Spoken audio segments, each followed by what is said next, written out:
So he felt that if you're Black and you're in Germany, you should be able to be a dual citizen of Germany and an African country. And he was like, we're going to start with Ghana. And so I'm up, giving my acceptance speech. I knew that the president of Ghana was in the audience. And so I gave my acceptance speech in Fanti, through and through. I didn't say a word of English. And so I come off the stage and his chief of staff is like, and I'm like, yes, sir. They come over and he was like, I want to talk to you about what I'm creating and the kind of messaging I want the world to hear from us. And this was in New York. And so that was in September. Oh. He invites me to Ghana in November. I fly out. I meet with the president. He tells me about his idea for the year of return. And I respectfully in the meeting, I'm like, that's great. Policy is fantastic.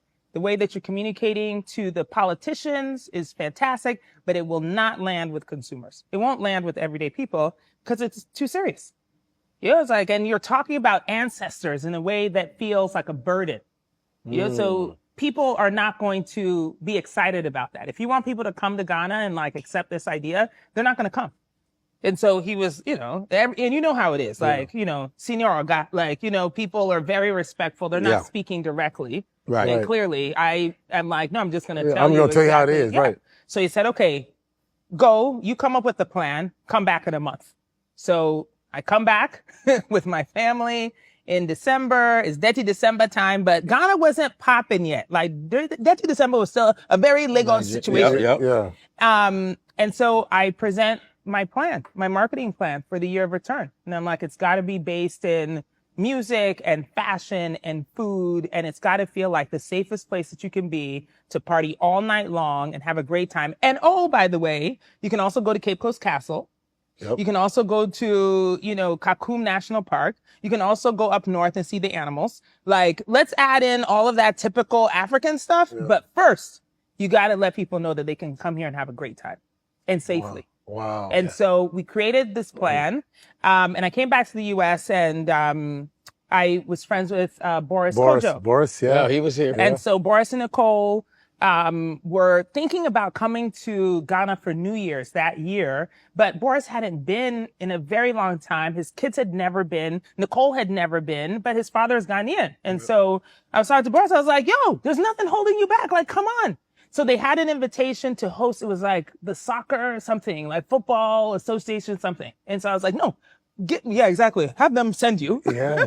And then let's spend New Year's together. Yeah. So they come. Nicole's clothes don't even make it because, us and our luggage. Yeah, right. So she even has to borrow my clothes. And this is the start of our real friendship. And Boris comes and I'm like, I'm going to have a meeting with the president. I think it'd be important for you to represent entertainers and, because I'm representing the business community and I have a marketing mind, but you're an actor. So I think you should come with me. So he comes, he sits in the lobby because I don't ask permission to bring a guest with me to the president's office. So I'm in there, I'm having the meeting with the president. I'm giving him the plan for now what will be going into 2018. And at the end of the meeting, I'm like, sir, I have some friends in the lobby that I would love for you to meet. Boris Kojo, his dad is Ghanaian. He's since passed, but he's trying to connect back to Ghana. And I would love for him to say hello. And he was like, oh, bring him.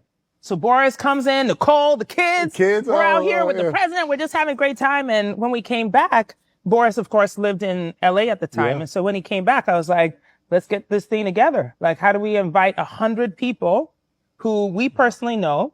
We'll take them through my experience of New Year's in Ghana, which is let's go to a dinner, eat some really good food. Let's go to the club. Let's go watch some great music. Let's end at the beach, Labadi Beach and call in the dawn. Let's do, and then let's just bring 100 people with us who can talk about this and show them a good time. And that was 2018. Wow. And people were like, Ghana, that's a new place. So by the time 2019 hit, which was the year of return, we were already ready to go. So the mission, the president asked me if we could double the amount of visas. So at that time it was about 40,000 visas a year. Were applied to come to Ghana, and he said he wanted to double it in 2 years. And I was like, I don't even know how I'm going to do that. But I was like, sure, yes. Let me figure out the plan. And coming into 2020, we hit 1 million. A million visas. Dang. So we what did was the it. strategy behind that? Oh man. Well, because the thing is, like, I was like, hey, look, like you got to mix some of the serious, like, you know, my ancestors and feeling very connected to the soil with the good time. And then you also got to tell me that I belong here. Like you got to make me feel that way. So the policy, which now is like, you can get your citizenship, that was born out of that moment, which is just like, and the president said it beautifully. You know, he was like, look, I don't need your ancestry, DNA tests and all of that. He was like, if you're black, then you're from here. Boom. Wow. He was like, so I don't need proof.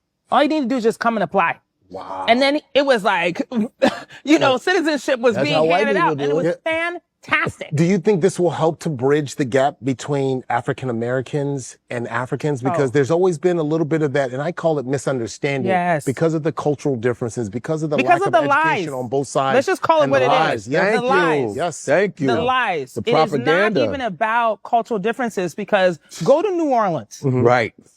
And show me some food. That reminds you of food that you've had in Nigeria. You know, show me some customs, some religions, some belief systems. Dances and oh my God, you're like, what? Harken right back to the continent. So it's not about a cultural difference. It's just lies. Propaganda. That we've been told. So we're like, oh, you know, they don't like you. Right. By the way, they sold you. Right. So you can't trust them. Those people. Right. And so we're believing them. Like we're all just going to believe them and let them tell the story. How you know that we sold you? Because a white man told you we did that? Right. And you just gonna believe him? Well, they trained us to believe him.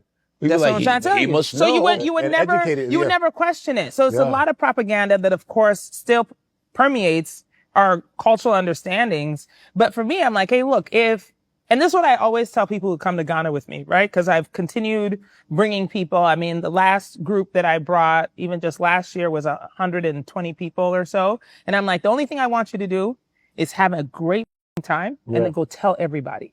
Tell everybody you know how wonderful it was here. That's all I ask. It was the very first country before I even went to Nigeria. I went to Ghana first, and shout out to my high school teacher. She was, actually our counselor, Beverly Silverstein.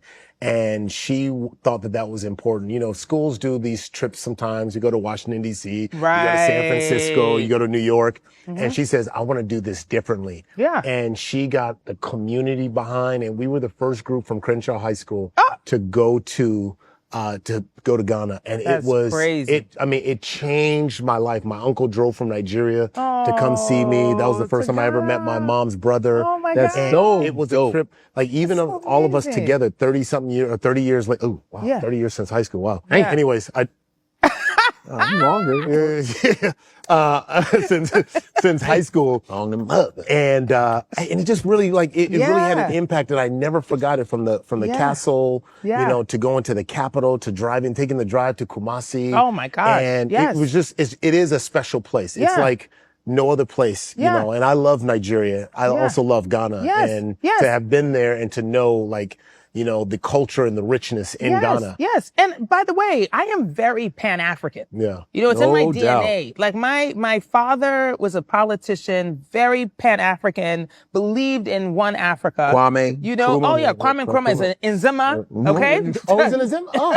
From the tribe, okay? There it is.